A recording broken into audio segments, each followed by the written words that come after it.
Hello, fellow nerds, and welcome to our nerdiest thing. Today, we have a very special guest, a friend of the podcast, author Kate Gateley. Kate writes at her small Cowichan Valley farm on Canada's beautiful Vancouver Island, where she lives with her one amazing husband, two fantastic sons, and a constantly evolving number of canine, feline, and aviary companions.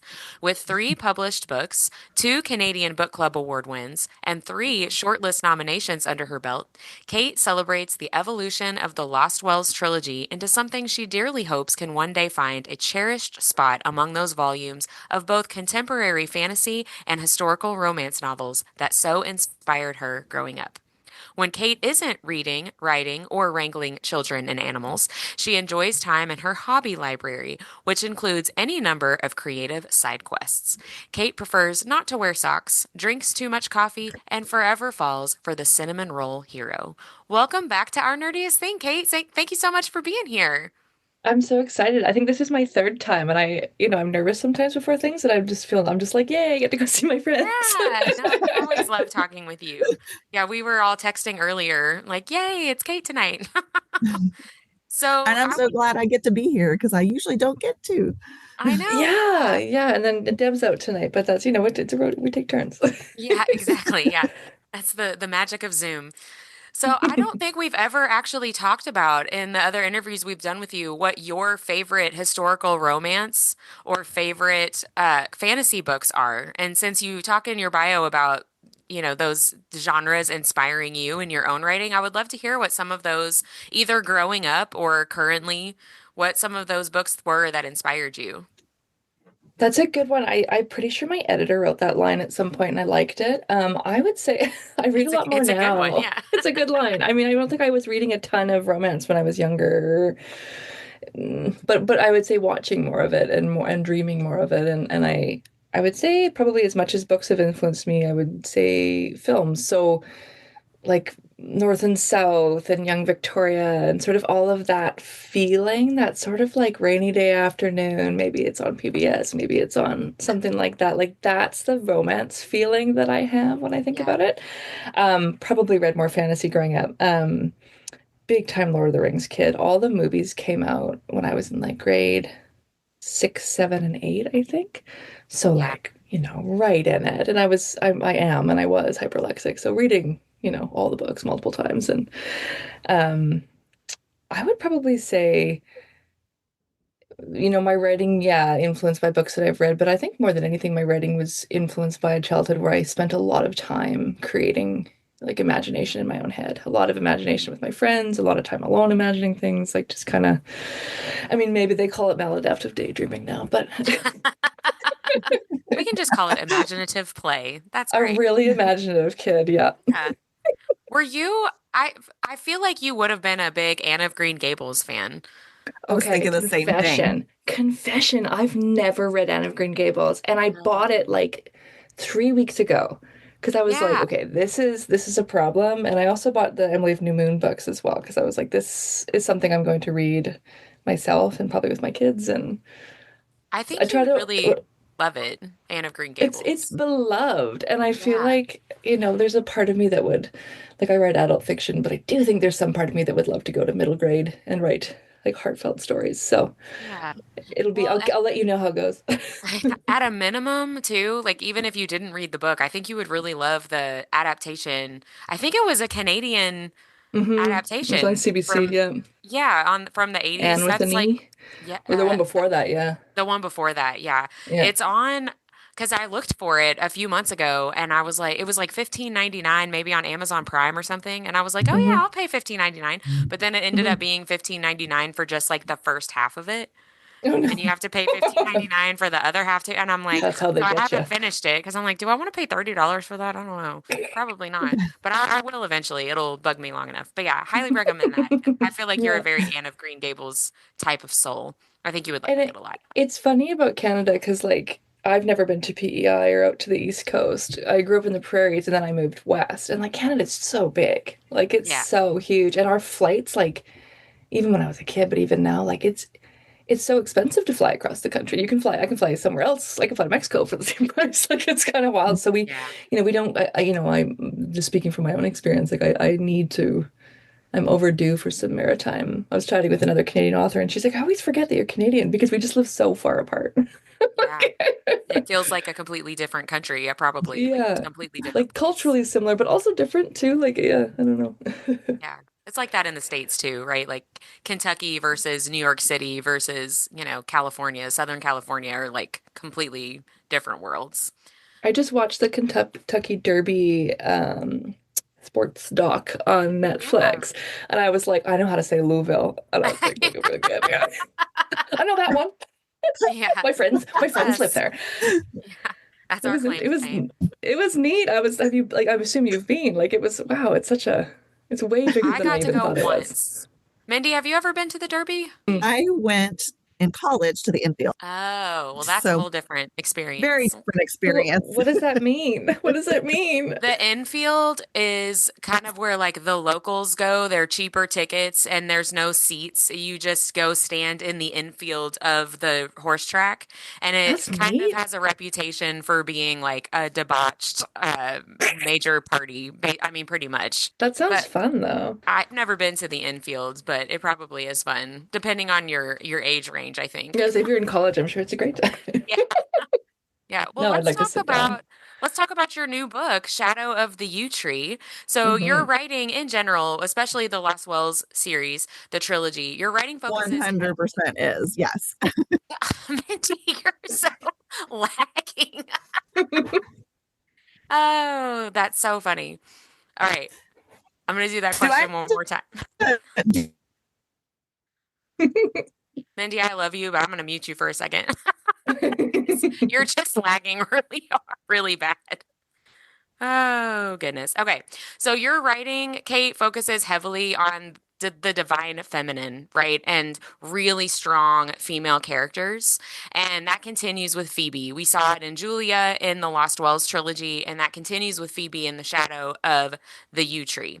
So I would just love to hear a little bit about how you wanted and went about trying to differentiate these two female main characters while keeping that same strong female vibe in both of those Mm, characters. that's such a good question. And it's probably two answers to that.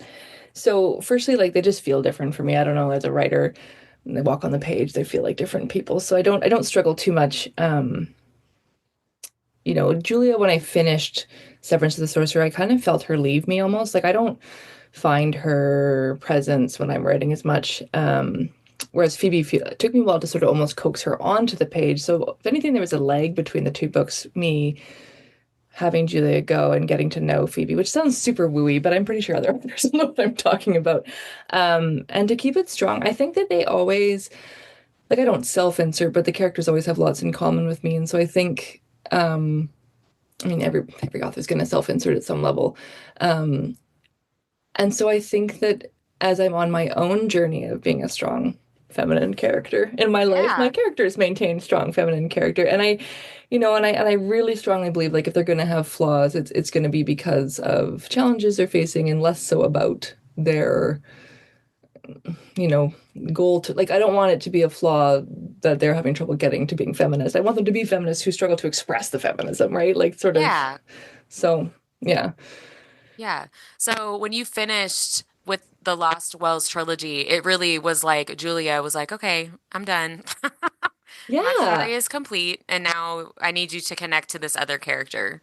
Yeah. I feel like whereas Dom, he's so much more like me that I feel like I find Dom so easy to really I just feel like he's like, old-timey version boy of me sometimes. He's kind of playful and silly and relaxed. Like when I like the relaxed parts of me. Yeah. Um, so yeah, I don't find it as hard to draw him on. I also feel like Julia just went through so much that there's sort of this sense that I want to let her have some peace and Leave her alone for a minute. leave her alone for a while. I think Ronan kind of makes fun of her at some point at the beginning of Shadow of the Yew Tree, where he's kind of like talks about her being a little bit cracked in the head, I think. But Yeah. because Ronan has complicated feelings around Julia. But yeah, I think it's mostly because I'm on my own journey to be that, and I want characters. You have this sort of gift when you're putting a story out into the world where your characters could be role models, at least in these types of books. I don't, not in all books.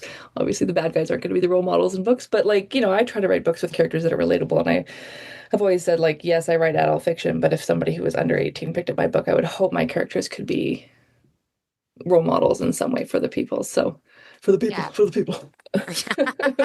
Sounded way fancier than it was, but yeah, I want, yeah, I think that's part of it. Inspirational and aspirational. Yeah. Well, and they're also very flawed characters, right? Talking about Ronan, we know him from the Lost Wells trilogy, but I don't think we ever get his POV in the Lost Wells trilogy, but Mm, a little bit, maybe a couple of a few chapters. times, but it's never very revealing. Yeah. And so It's more now, just priming for these books. right, right. So, with Phoebe, you're completely switching to a new character, introducing a new Hmm. character. But with Hmm. Ronan, the male main character, this is a character that you, as the author, are pretty well acquainted with, and the reader Hmm. would know if they've read the Lost Wells trilogy, right? So, what was Hmm. it Hmm. like to kind of go a little bit deeper into Ronan's character, where for a little while he's kind of the bad guy in the Lost Hmm. Wells trilogy, but Hmm. he never goes full dark side, right? He's very much that Yeah. flawed character. How did Hmm. you, I don't want to say strategize because I feel like that's too clinical of a word, but how did you kind of Hmm. go about writing him and delving more into his character after already kind of exploring that in your first trilogy? Hmm. I would say I put him in therapy, and that was how we started to explore it. So he made some really impulsive and emotional choices in the trilogy that almost lost him everything more than once, and then he does pretty much lose everything at one point. Yeah. And why I write older characters is just because I that's my preference and I want to relate to older characters myself. But part of it is too is like the flaws I think are more interesting. I want his flaws to be complicated, and so bringing in Eunice, his therapist, was a way to express how he's handling his complications and how he's handling his flaws. And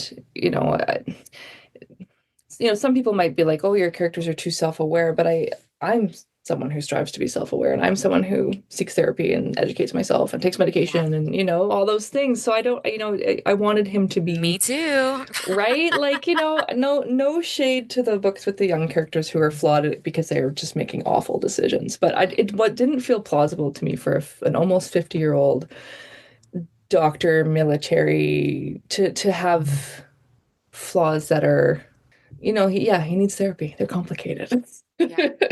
Well, and I love that you made him a character that was willing to go to therapy, right? Hmm. Because Hmm. especially I feel like it's maybe more of the older than 50 generation, but even still the 50 and almost 50 men a Hmm. lot of times are still too stubborn, and it's too much of a, well, no, I don't need that kind of Hmm. mentality for therapy. It's like, no, you've been through some things, and this Hmm. is an okay and appropriate step for you to take. And I appreciate that Yeah. you made that as a character willing to do that. Accountability is hot, Yeah. Yes. right? Yeah. Well, Hell and with yeah. Ronan too, one thing I wanted to ask is if you feel like you set out to write him a redemption story, or did you feel more like I'm gonna just explore him more and see where the story takes me? I think definitely explore him more. I think he kind of has his redemption already in Lost Wells. Like he rights his wrongs, but as it is with the other world, that door isn't closed for him. So he's got to kind of continue, and he wants, he's he, I brought Dom and Julia into these books to sort of contrast it. Like they've been through enough, and so their life has become, no, I don't want to say mundane, but it's become normal, and that's what they want. Yeah. But he's not there yet, and he's too. Like I think he's, later in the book, Phoebe talks about that she has ADHD, and Ronan's sort of like, oh, do I? And he's a little too internally hyperactive and extremely smart to just sort of sit and do nothing, even if he Hmm. wanted to. So I think that was sort of, I never wasn't a redemption, and I'm working on book two right now, and it's really interesting watching him go through some different stuff after what happens at the end of this book, and in the end, it's yeah, it's not a redemption. It's like he's wise, but life's still really hard. Yeah. Well, and people are still flawed, right? Even Yeah, when you learn from your mistakes and you grow and mature, and you're still a flawed person and you're still gonna yeah. make different mistakes. Yeah, new They're ones. so Oh, good. good. Well, speaking of working on book two, that was my next question was if you have any works in progress that you can talk about at all. I'm sure you don't So want to book say two too for much this. about book two because you don't want to spoil Hmm. anything for book one. Well, and I'm a pantser, so I might write one thing and then I don't even know where it's going. Yeah. I will say I've been working on like I never write books in sequence, especially the first one. So when I started Shadow of the Yew Tree, I think I started like I think the first scene I wrote was when they get back to Ronan's apartment in Dublin. That's not a spoiler. Um, and so I way near the end. And so this Yeah. book, it's interesting with the duology, and I know what happens at the end, and I know, it's not really a spoiler. There is a cliffhanger. It's in the reviews. Like um, I'm starting at the beginning because I kind of need to sort some of that stuff out. So it's a bit of a different process. So that's cracking on. In the last week, all of a sudden, right when I have other things to do with publishing, all of a sudden I'm like, I'm gonna work on this book. Um, Naturally. I wrote a horror romance short story for the Book Harvest convention later this year that I'm not able Yeah. to attend anymore, but I was able to still submit. So I really enjoyed it. So I think horror romance short stories are something I want to keep challenging myself to do, like 10,000 words, and to see which is really translatable to scripts and film too, which is my other interest. So that, and then I woke up one day and I was sort of wondering, like, when would a new world open itself up to me? And I think I have an idea for a totally different world of characters and stories and stuff that I'm not ready to work on yet. But you know, sometimes as an author, you worry, like, what if will my creative well ever be tapped? Will I be out? Yeah. Is that it? It's Right. not. Yeah, it's still downloading. We're still good. So Yay. I I think love that's that. mostly.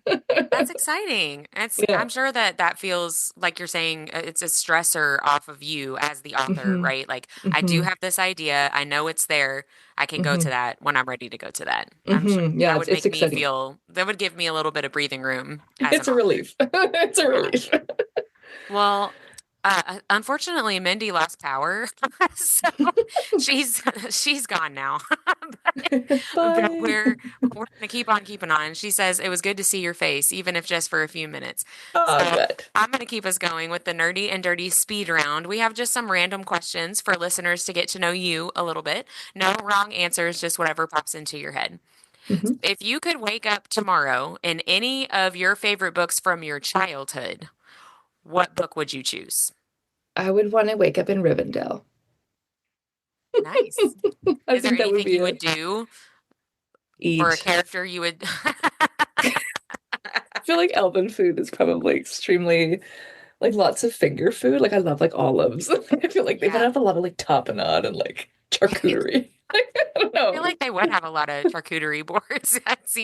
right? That seems accurate. Yeah. And meat, I get like nice sparkling wine, like white Yeah. wines and stuff. The only the best. Only Yeah, the only best the for the best. elves, yes. Yeah. If you could wake up tomorrow in your Lost Wells or Shadow of the Yew Tree worlds, which character would you try to seek out first? Oh, am I a married woman or not a married woman? You get to choose. It really depends. If I'm looking for a friend, I would like to see Phoebe. I think Phoebe's a character that I really relate to her, the way she thinks, and I think it'd be fun to chum with her. Like I say, Julia's kind of left my radar lately, but um, and then for other characters, like I would love to be around Dom, Ronan, and Lenny when they're ladding about. I think it'd be a lot of fun Yeah, when they're in the broing pub. out with each other. Yeah. I would like to experience the vibe. I don't know. Yeah, I would too, actually. Right. Well, you just maybe answered this question, so talking about relating to Phoebe, but which of your characters do you relate to the most? I would say Dom and Phoebe. Um, and I don't know if you feel like that tracks or not, because you're very intimate No, with the I books can too. see But that. What do you relate to about those two?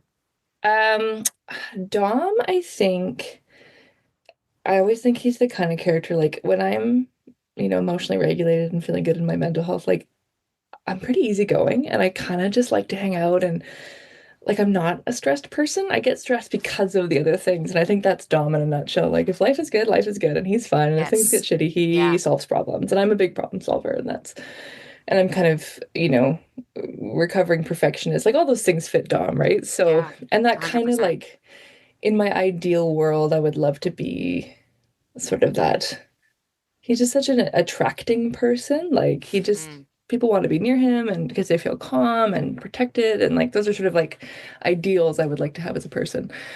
Keep working towards. And then for Phoebe, I think, she's as I've been on my own neurodivergent journey and unmasking myself, and I think she's a character that I have written sort of as a high masking, lower support needs individual.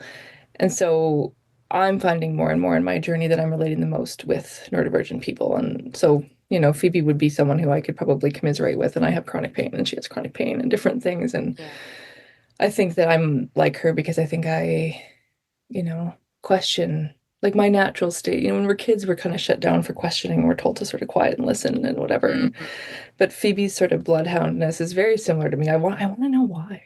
Yeah. It doesn't matter the topic. Like if it's something that catches my attention, I want to know why, and I'm not very comfortable till I know the answer. So, Yeah. and I think that's yeah. So sort of them too. And when I think about putting Julia, Dom, and Ronan and Phoebe all in a room together, like Ronan and Julia have always been kind of similar. They're a little Hmm. more guarded. They're a little more, frustrating because they probably shut down a bit when you're trying to solve a problem Yeah. with them. And whereas Dom and Phoebe are sort of more like, they're they're mad and they're this and they're that. And Yep. that's how I am. So Yeah. They wear their emotions more on their sleeves. Yeah. mm-hmm. Yeah. I think that fits. You fit those Dom and Phoebe as well. Yeah. And you Mm-hmm. are a very calming presence to be around. Like you were saying, you strive for that. I would say you're already there. I Thank you. always feel very calm and at ease when we're together or talking. So Thank you. I thumbs think you've said that about hats my off. writing before, even. You said the right Yes.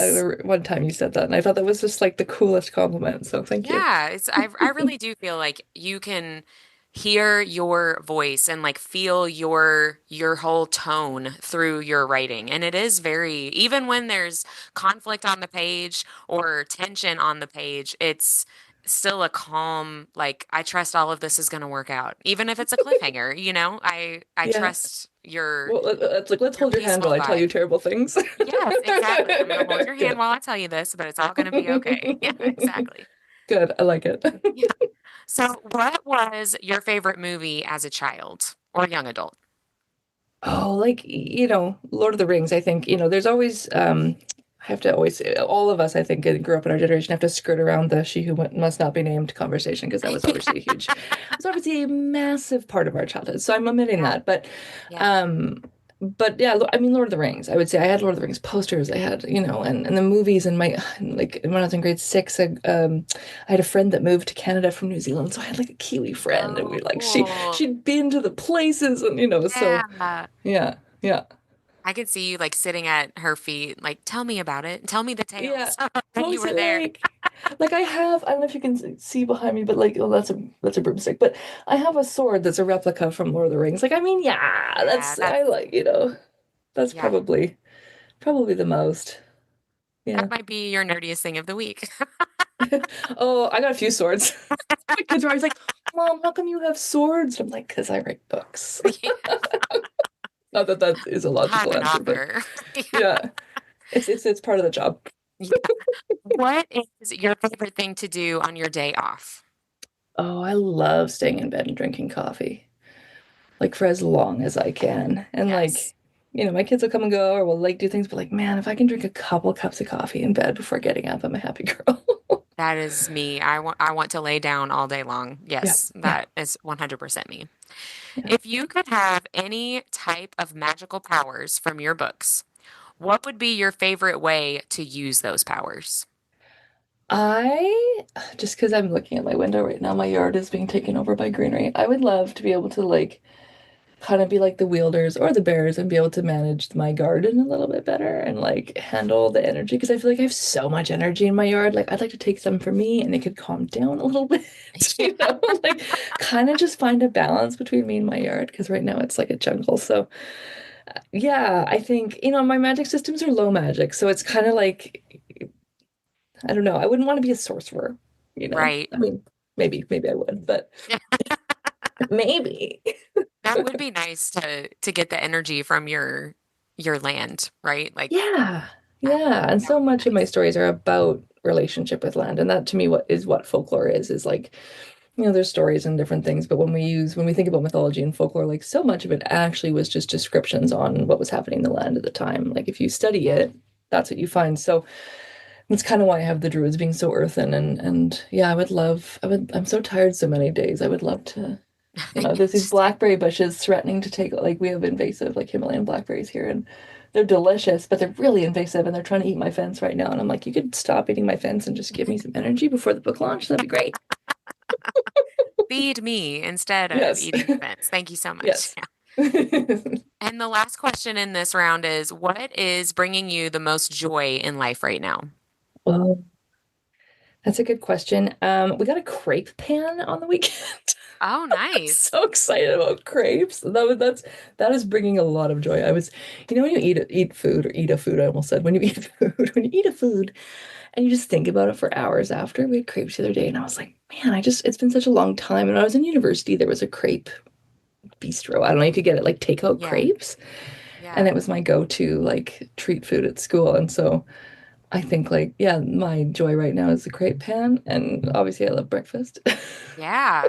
Well, that's what thinking about when you eat something and then you're thinking about it for hours, especially that is especially satisfying when you made the food, right? Not Hmm. it's a totally different type of wow, that was good than if you go Yeah, out somewhere and have a really good meal or whatever it is. Yeah. totally, Making it totally. And yourself gives you some kind of satisfaction that eating out just doesn't. it doesn't. No, yeah. And yeah, and it's so nice to be able to, I have so many allergies and stuff too. So when I can make something at home or my husband makes something at home that is better than the restaurant, I'm Yeah. extra Then happy. you don't Yeah. have to worry about cross-contamination and all that. Yeah, yeah, allergies. Yeah. So yeah, I Hmm. would say that's Yep. the joy. We've got ducklings. They're pretty fun, but they're at the point right now where they're kind of gross. So they hit this point where they still have to come inside at night, but they smell. And so it's like, you know, Yeah. It's they'll be not cute not again so in a few cuddly. weeks. Not Yeah, so they're cuddly past the when they're cute stinky. part. Yeah, they'll be back being cute again in a few weeks when they have feathers, more feathers. So. Yeah. So, Kate, where can readers best connect with you? Is it through your website or social media or maybe both? If you're a social media person, Instagram is the best. I do still check DMs. I always say, as long as people behave, I will continue to check DMs. Yeah. And if you want to email me, then through my website is usually the best, just because my email address is on there. And interact with my stories and show up there. And I'm usually pretty good at responding to people's stuff. So. Yeah. So, where can we find and purchase your books? So that's what I was doing all day today was distribution. So, Good I have my own times. I have my own imprint now, so I'm Fogberry Press is my business. So um That's doing that awesome. instead of Congratulations. yeah, thank you. Yes, it's a real entity. Just kind of fun. So, all the standard places. I don't know, I'm hoping everything will be live on the 27th. I think some things will be live in the next couple days. I guess we're in the future Yeah. now. We're time Yeah. traveling. But yeah, I mean, yeah, all the usual places. I don't have audiobooks yet, but I'm in the process of reaching out to some narrators that I might want to work with. And audiobooks are a huge investment. So trying to figure out how and when I want to do that. But Yeah. all the normal places. And if people can't find it or they want signed copies or they're confused, like that's a great chance. Like reach out to me. I can connect and link and Yeah. do all that. Well, and we are time traveling. So by the time this comes out, not the shadow of the Yew Tree will be out and live Yeah. and available. Definitely by the time this comes out, we'll be. If not, I have some major problems. So. We'll keep our fingers crossed, right? Yeah, yeah, yeah. So, what are any upcoming events or conventions that you are attending? You are going to Book Harvest? No, I'm not. Oh, you're So not unfortunately, I going had to to pull Book from Harvest. that. I am going to. So yeah, I'm not going to any American conventions this year, but next Yeah. year I hope to. Hopefully next year Yeah. things are looking different. I am doing one convention right now in October in Nanaimo, so about an hour from my house. So it's a new one on Vancouver Island. Nice. Um, yeah, and it's a one-day one, and it's got some good romance authors and fantasy authors and local authors, and I'm hoping it'll be a really nice new West Coast one because Yeah. there's not a lot out here, it seems like. So, and then I've got in June I have four different author signing launch events that I've arranged. Two are at bookstores, one I'm hosting myself, and one I'm hosting with another author. So, Yeah. That's all very exciting. And I'm sure hmm that'll be on your, or already is, probably on social hmm media, hmm Instagram and all that. And your Instagram is linked in our show notes. So listeners Perfect. can go right now and check Yeah. out your Instagram. And if people aren't on Instagram, I do also send newsletters, not very often, but I do. And that's usually the information is. I sent a Yeah. dead link out today. I don't know. It's crazy. But yes, you're doing well over here. It happens.